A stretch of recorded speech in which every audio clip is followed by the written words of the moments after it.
Hello, everyone. Welcome back. Good morning. I'm Steve, And I'm Scott. and together we're Backyard Musings trying to get you through your Monday morning. I'm in California. And I'm still in Utah, but we'll be I'm the home soon. Wasatch. Yep. Yes, Yep. sir. Okay, interesting. Well, I always say that. A new study reveals that common dolphins in the North Atlantic are living significantly shorter lives, with female longevity dropping by 7 years since 1997. Common dolphins are among the most numerous marine mammals on Earth, yet a new study in Conservation Letters, published on October 10th, 2025, reveals that these animals are living shorter lives in the North Atlantic. Would you like to know more, or why? Okay. Researchers from the University of Colorado Boulder found that the average lifespan of female common dolphins has dropped by 7 years since 1997, a decline scientists warned could endanger not only the species, but also the ocean ecosystems that help balance, or they help balance. And this is the part that really we were just talking before we went on. Yeah. There's an urgent need to manage the population better, says is that Etienne Etienne. Etienne Ruby, a postdoctoral researcher in the Institute of Arctic and Alpine Research. Quote, otherwise there is a risk for decline and ultimately extinction. Wow. So when I was when the producers created this found the article and created this segment for us, I found very interesting that there is a dolphin, a huge, like a giant dolphin, that hunts killer whales. What? Yeah. Yes. It's like this ultra large, I forget what it's called, but they showed the teeth. The teeth look like Tyrannosaurus Rex teeth. It's crazy. And this is And still alive on the earth today. yes, and this thing hunts killer whales. Its teeth are much bigger than the killer whale's teeth, I'll tell you that. And it's got the little blowhole. Looks like a giant dolphin, right? A little blowhole in the top, and so that they kind of navigate around the top. They don't dive, but they hunt killer whales. I thought killer whales were at the top. Wow. Yeah, crazy. Okay. Maybe we'll do a segment on those if I can find that. We have to now. You've Yeah, outed we it. do. An estimated 6 million common dolphins inhabit tropical and temperate waters worldwide, making them the most abundant members of the cetacean family, which includes all whales, dolphins, and porpoises. Each winter, many migrate to the Bay of Biscayne off the coast of France, drawn by its warmer, nutrient rich waters filled with small fish such as anchovies and sardines. Love those on pizza. Love them.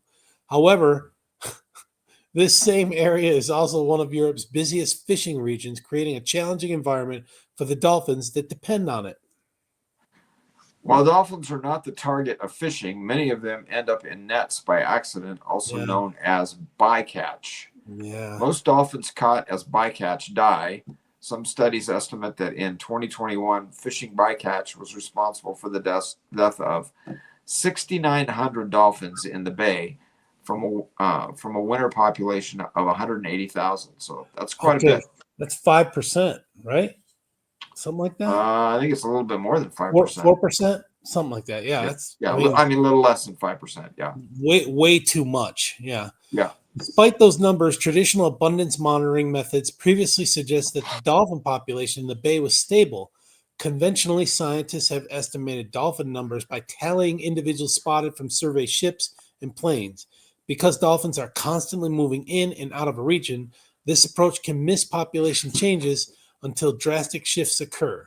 For long lived animals that only produce a few offspring in their lifetimes, such as dolphins, recovery may not be possible once population declines are significant enough to show up in general counts, Ruby said.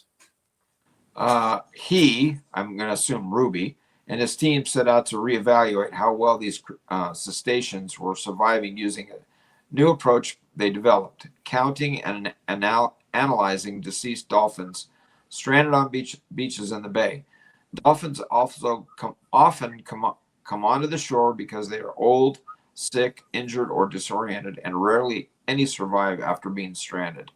While stranded dolphins represent only about 10% of the total dolphin deaths, changes in their mortality patterns over time could reveal broader population trends. The team studied 759 common dolphins stranded on beaches along the Bay of Biscayne between 1997 and 2019. Quote, we wanted to capture changes in the population survival and fertility rates. These are more sensitive indicators of population health, and they enable us to identify the problems before they become irreversible, he said. By analyzing dolphin teeth, the team determined that the age at which these animals died. The team found that female dolphins' longevity decreased from 24 years in the late 1990s to just 17 years 2 decades later. This decline has led to fewer calves born, the study suggests. The researchers estimated the dolphin population growth rate had declined by 2.4% from 1997 to 2019. In ideal conditions, a healthy common dolphin population grows ideally at about 4% per year. This means if the population was thriving perfectly in 1997, it was only growing at 1.6% annually by 2019. The quote continues, the numbers are likely to be lower in reality, Ruby said. If the trend continues, the growth rate could dip below zero, a threshold that would signal population decline, he added. Since 2024, the French government has been closing the Bay of Biscay to fishing for 1 month every January to protect the dolphins. While some data have suggested the measure has been helpful, Ruby said a more flexible schedule could work better. I don't know. I think they should figure out a way to be able to have some kind of a release for those dolphins out of the nets. Well, I mean, if you're dragging the net for 30 minutes, before you bring up for the catch, the dolphin might drown, I guess.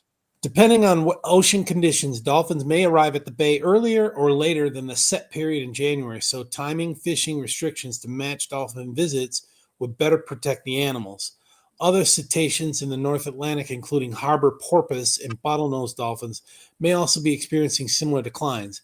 Studying how well their populations are doing could improve current conservation policies, including the U.S. Marine Mammal Protection Act and the European Marine Strategy Framework Directive, Ruby said.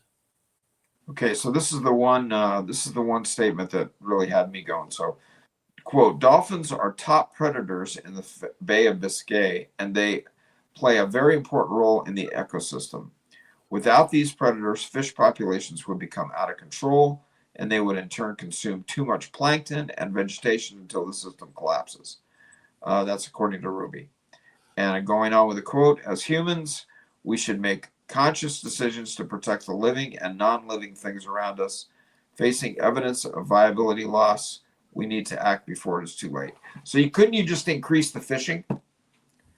If the dolphins just increase the fishing? Well, that's like supply and demand. I mean, if everybody's catching the fish, the price is going to be driven down at the market. I guess. I don't know. I mean, yeah, you need a boat to fish, right? Commercially. So, yeah, that's a barrier to entry. What goes around comes around. Maybe another fish will pick up the predator role of eating those smaller fish or whatever. So I don't know. Maybe import some sharks.